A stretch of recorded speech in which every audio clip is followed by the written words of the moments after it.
Hemen batu gara Bizkaiko ikasleak Lomceren aurka borroka egiteko.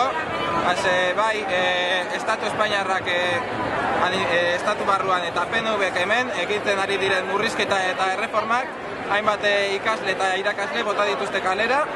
Zakain handiak dira, hainbat eta hainbat ikasle ezin izan direla aurten apuntatu edozein kurtsotara.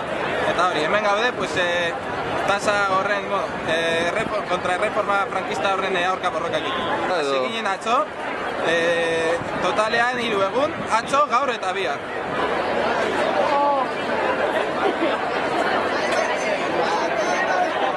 Guk iraulitikan deitu dugu manifestazio honetara bloke kritikoa antolatuz, izan ere alde batetik sindikatu estudiantesek greba konbokatu dako, baina ez delako gai izan ikasleria antolatzeko.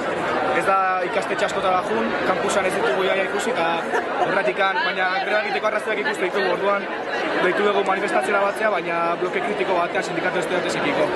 Lomceren aurka izan ere murrizketek unibertsitateetatik jendeak kanporatzen dute eta adibidez formakuntza profesionaletako zentroak masifikatzen ari dira izan ere ezin dutela ordaindu